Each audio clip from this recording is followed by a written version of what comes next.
ਗੁਰੂ ਪਿਆਰਿਓ, ਆਓ ਸਭ ਤੋਂ ਪਹਿਲਾਂ ਆਪਾਂ ਸਤਿਗੁਰਾਂ ਦੀ ਬਖਸ਼ੀ ਹੋਈ ਫਤਿਹ ਦੀ ਸਾਂਝ ਪਾਈਏ। ਗੱਜ ਕੇ ਬੁਲਾਓ ਜੀ, ਵਾਹਿਗੁਰੂ ਜੀ ਕਾ ਖਾਲਸਾ, ਵਾਹਿਗੁਰੂ ਜੀ ਕੀ ਫਤਿਹ। ਜਪਜੀ ਸਾਹਿਬ ਦੀ ਚੱਲ ਰਹੀ ਲੜੀਵਾਰ ਵਿਚਾਰ ਦੇ ਵਿੱਚ ਅੱਜ ਆਪਾਂ ਜਪਜੀ ਸਾਹਿਬ ਦੀ 22ਵੀਂ ਅਤੇ 23ਵੀਂ ਪੌੜੀ ਦੀ ਵਿਚਾਰ ਕਰਾਂਗੇ। ਸਭ ਤੋਂ ਪਹਿਲਾਂ ਆਪਾਂ ਇਹਨਾਂ ਦੋ ਪੌੜੀਆਂ ਦਾ ਪਾਠ ਸ਼ਰਵਣ ਕਰੀਏ ਜੀ। ਪਾਤਾਲਾਂ ਪਾਤਾਲ ਲਖ, ਆਗਾਸਾਂ ਆਗਾਸ, ਓੜਕ ਓੜਕ ਪਾਲ ਥਕੇ, ਵੇਦ ਕਹਿਣ ਇੱਕ ਬਾਤ, ਸਹਿਸ 18 ਕਹਿਣ ਕਤੇਬਾਂ, ਅਸਲੂ ਇੱਕ ਧਾਤ, ਲੇਖਾ ਹੋਏ ਤਾਂ ਲਿਖੀਏ, ਲੇਖੈ ਹੋਏ ਵਿਨਾਸ਼, ਨਾਨਕ ਵੱਡਾ ਆਖੀਐ, ਆਪੇ ਜਾਣੈ ਆਪ, ਸਲਾਹੀ ਸਲਾਹ ਏਤੀ ਸੁਰਤ ਨਾ ਪਾਈਆ, ਨਦੀਆਂ ਅਤੇ ਵਾਹ ਪਵੈ ਸਮੁੰਦ ਨਾ ਜਾਣੀਐ, ਸਮੁੰਦ ਸਾਹ ਸੁਲਤਾਨ ਗਿਰਹਾ ਸੇਤੀ ਮਾਲ ਧਨ, ਕੀੜੀ ਤੁਲ ਨਾ ਹੋਵਣੀ, ਜੇ ਤਿਸ ਮਨੋ ਨਾ ਵਿਸਰੈ।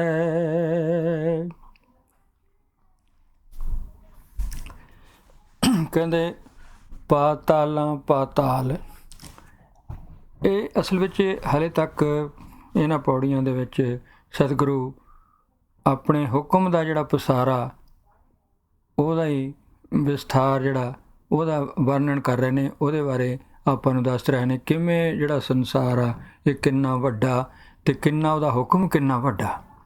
ਕਹਿੰਦੇ ਪਾਤਾਲਾਂ ਪਾਤਾਲ ਲਖ, ਪਤਾਲ ਲੱਖਾਂ ਹੀ ਪਤਾਲ ਨੇ ਅਤੇ ਆਕਾਸ਼ ਵੀ ਲੱਖਾਂ ਹੀ ਨੇ। ਪਤਾਲਾ ਧਰਤੀ ਦੇ ਹੇਠਾਂ ਹੋਰ ਧਰਤੀਆਂ, ਹੋਰ ਧਰਤੀਆਂ, ਹੋਰ ਧਰਤੀਆਂ, ਇਸ ਤਰ੍ਹਾਂ ਨਹੀਂ ਹੋਰ ਆਕਾਸ਼, ਉੱਪਰ ਤੋਂ ਉੱਪਰ ਹੋਰ ਆਕਾਸ਼, ਜਾਣੀ ਲੱਖਾਂ ਹੀ ਹੋਰ ਸੰਸਾਰ ਨੇ, ਹੋਰ ਦੁਨੀਆ, ਦੂਰ ਤੋਂ ਦੂਰ ਤੱਕ ਇਹ ਦੁਨੀਆ ਦਾ ਪਸਾਰਾ ਹੈਗਾ, ਇੰਨਾ ਵੱਡਾ ਹੁਕਮ ਆ।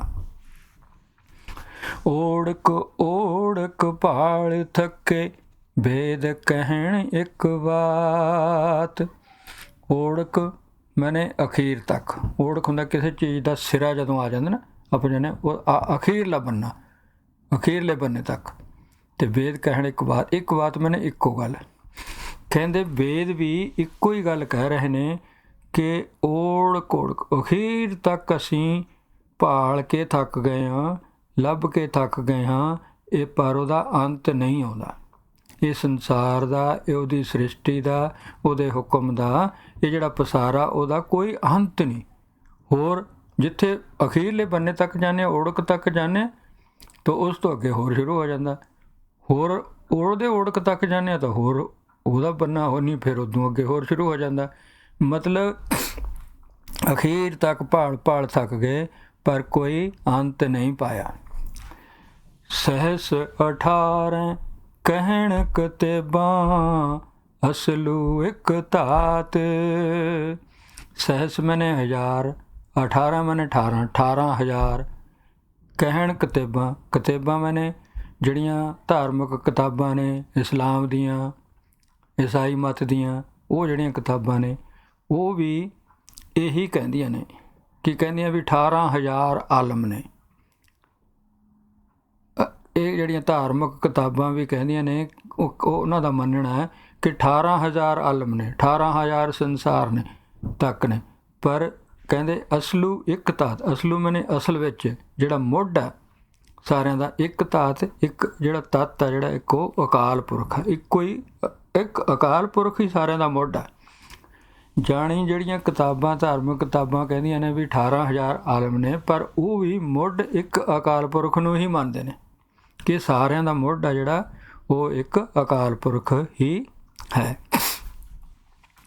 ਲੇਖਾ ਹੋਏ ਤਾਂ ਲਿਖੀਐ, ਲੇਖੈ ਹੋਏ ਵਿਨਾਸ਼। ਹੁਣ ਕਹਿੰਦੇ ਜੇ ਕਿਸੇ ਚੀਜ਼ ਦਾ ਲੇਖਾ ਹੋ ਸਕਦਾ ਹੋਵੇ, ਜਿਹੜੀ ਚੀਜ਼ ਕੋਈ ਗਿਣੀ ਜਾ ਸਕਦੀ ਹੋਵੇ, ਉਹਨੂੰ ਤਾਂ ਕਹਿਣ ਲਈਏ, ਉਹਦਾ ਤਾਂ ਹਿਸਾਬ ਕਿਤਾਬ ਕਰ ਲਈਏ, ਉਹਦਾ ਤਾਂ ਲੇਖਾ ਕਰ ਲਈਏ। ਲੇਖਾ ਮੈਨੇ ਗਿਣਤੀ ਮਿਣਤੀ। ਅਤੇ ਲੇਖੈ ਹੋਏ ਵਿਨਾਸ਼, ਲੇਖੇ ਦੇ ਵਿੱਚ ਲੇਖੇ ਦਾ ਹੀ, ਵਿਨਾਸ਼ ਮੈਨੇ ਅੰਤ।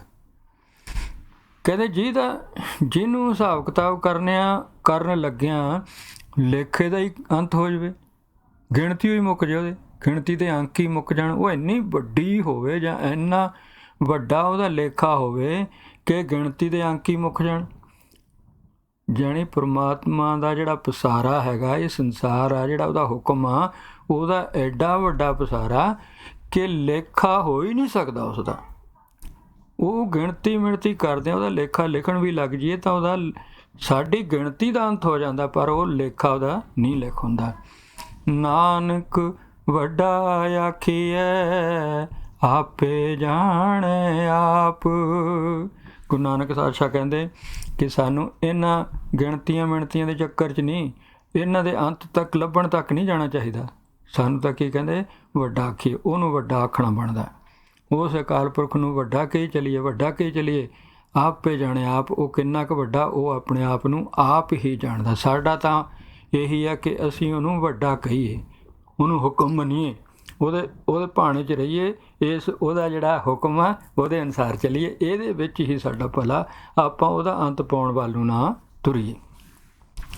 ਅਗਲੀ ਪੌੜੀ, ਸਾਲਾਹੀ ਸਾਲਾਹ ਏਤੀ ਸੁਰਤ ਨਾ ਪਾਈਆ। ਸਾਲਾਹੀ ਜਿਹੜਾ ਸਲਾਹੁਣ ਯੋਗ ਪਰਮਾਤਮਾ ਅਕਾਲ ਪੁਰਖ, ਸਲਾਹੇ ਸਲਾਹ ਕਰ ਕਰਕੇ, ਉਹਦੀ ਸਿਫਤ ਸਲਾਹ ਕਰ ਕਰਕੇ, ਏਤੀ ਮੈਨੇ ਇੰਨੀ ਕੁ, ਮਤਲਬ ਕੁਛ ਵੀ ਨਹੀਂ, ਇੰਨੀ ਕੁ ਸੁਰਤ ਮੈਨੇ ਸਮਝ ਨਹੀਂ ਨਾ ਪਾਈ ਹੈ, ਪਾਈ ਨਹੀਂ। ਜਾਣੀ ਸਲਾਹੁਣ ਯੋਗ ਪਰਮਾਤਮਾ ਦੀ ਸਿਫਤ ਸਲਾਹ ਕਰ ਕਰਕੇ ਵੀ ਸਾਨੂੰ ਜਰਾ ਕੁ ਜਿੰਨੀ ਸਮਝ ਨਹੀਂ ਆਈ, ਇੰਨੀ ਕੁ ਵੀ ਸਮਝ ਨਹੀਂ ਆਈ, ਜਰਾ ਜਿੰਨੀ ਜਾਣੀ ਸਾਨੂੰ ਉਹਦੀ ਸਿਫਤ ਸਲਾਹ ਕਰ ਕਰਕੇ ਵੀ ਹਲੇ ਸਮਝ ਨਹੀਂ ਪਈ ਕਿ ਸਾਨੂੰ ਉਹਦੀ ਹੋਰ ਸਿਫਤ ਕਰਨੀ ਚਾਹੀਦੀ ਹੈ। ਉਹਨੂੰ ਸਮਝਣਾ ਚਾਹੀਦਾ ਵੀ ਅਸੀਂ ਉਹਦੇ ਲੇਖੇ ਮਗਰ ਨਾ, ਉਹਦਾ ਅੰਤ ਲੱਭਣ ਵੱਲ ਨਾ ਤੁਰੀਏ, ਆਪਣੇ ਆਪ ਨੂੰ ਉਹਦੇ ਵਿੱਚ ਸਮਾਉਣ ਦਾ ਯਤਨ ਕਰੀਏ। ਨਦੀਆਂ ਅਤੇ ਵਾਹ ਪਵੈ ਸਮੁੰਦ ਨਾ ਜਾਣੀਐ। ਕਹਿੰਦੇ ਨਦੀਆਂ ਅਤੇ ਵਾਹ ਮੈਨੇ ਨਾਲੇ, ਜਿਹੜੇ ਸੂਏ ਜਿਹੜੇ ਹੁੰਦੇ ਆ, ਛੋਟੇ ਡਰੇਨਸ ਜਿਹੜੀਆਂ ਨਦੀਆਂ ਅਤੇ ਵਾਹ ਪਵੈ ਮੈਨੇ ਪੈ ਜਾਂਦੇ ਨੇ ਸਮੁੰਦਰ ਵਿੱਚ ਜਾ ਡਿੱਗਦੇ ਨੇ। ਨਾ ਜਾਣੀਏ, ਨਹੀਂ ਜਾਣੇ ਜਾਂਦੇ, ਉਹਨਾਂ ਦੀ ਪਛਾਣ ਜਾਣੀ ਮੁੱਕ ਜਾਂਦੀ ਹੈ। ਕਹਿੰਦੇ ਜਿਹੜੇ ਨਦੀਆਂ ਅਤੇ ਨਾਲੇ ਸੂਏ ਜਿਹੜੇ ਡਰੇਨਸ ਨੇ, ਉਹ ਜਦੋਂ ਸਮੁੰਦਰ ਵੱਲ ਨੂੰ ਜਾ ਕੇ ਸਮੁੰਦਰ ਵਿੱਚ ਜਾ ਡਿੱਗਦੇ ਨੇ ਤਾਂ ਫਿਰ ਉਹਨਾਂ ਦੀ ਕੋਈ ਵੱਖਰੀ ਪਛਾਣ ਨਹੀਂ ਰਹਿੰਦੀ, ਉਹ ਸਮੁੰਦਰ ਹੀ ਹੋ ਜਾਂਦੇ ਨੇ, ਸਮੁੰਦਰ ਦੇ ਵਿੱਚ ਹੀ ਸਮਾ ਜਾਂਦੇ ਨੇ।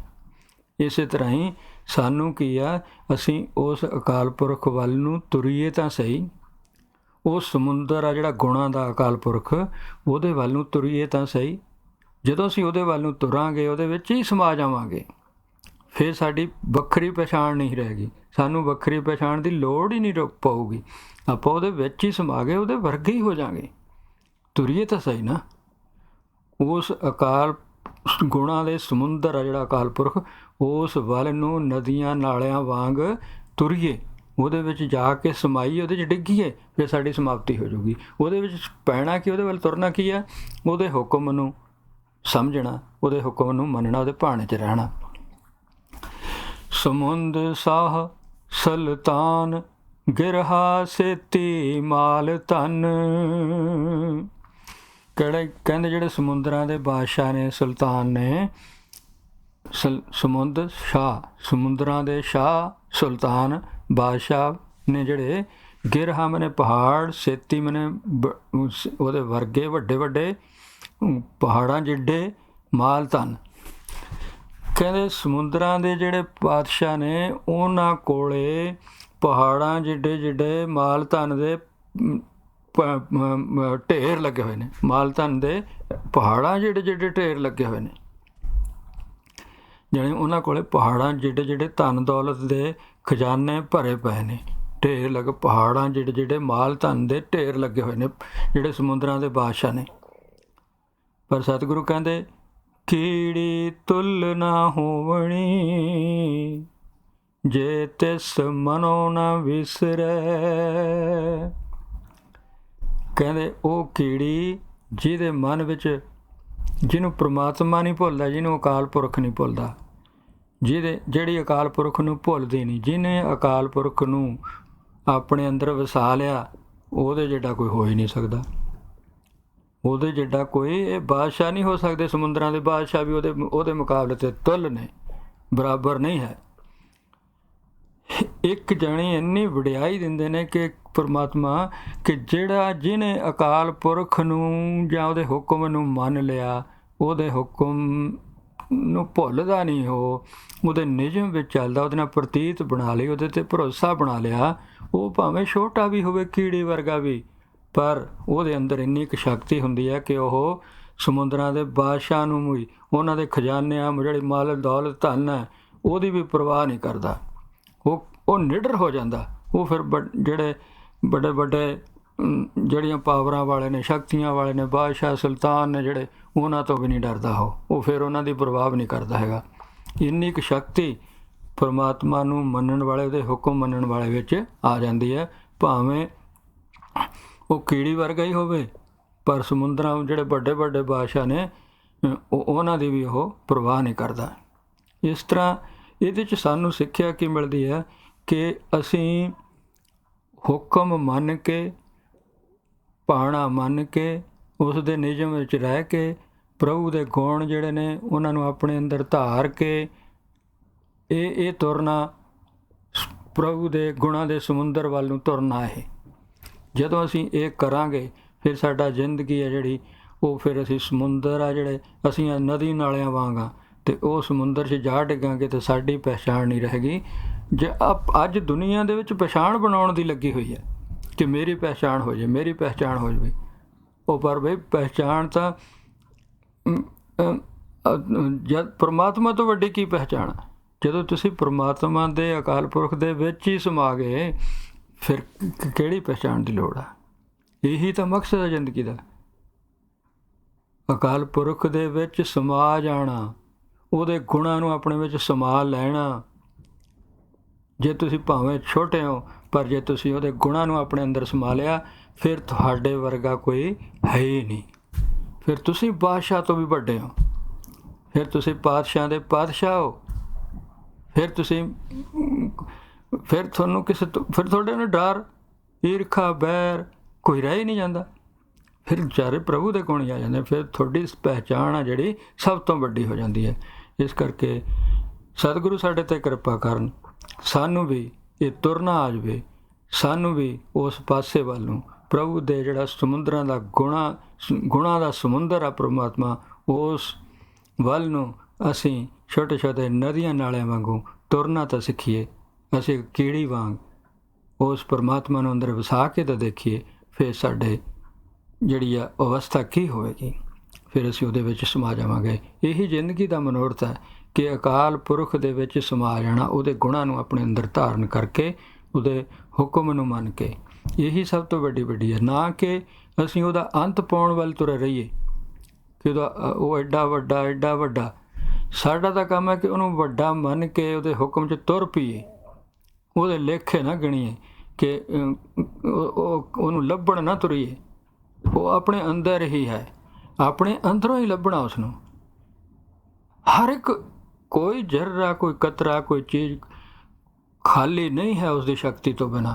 ਆਪਣੇ ਅੰਦਰ ਵੀ ਉਹ ਪਰਮਾਤਮਾ ਅਕਾਲ ਪੁਰਖ ਦੀ ਸ਼ਕਤੀ ਹੈ, ਉਹਦਾ ਅੰਸ਼ ਸਾਡੇ ਅੰਦਰ ਹੈ। ਉਹਨੂੰ ਆਪਣੇ ਅੰਦਰੋਂ ਹੀ ਲੱਭਣਾ।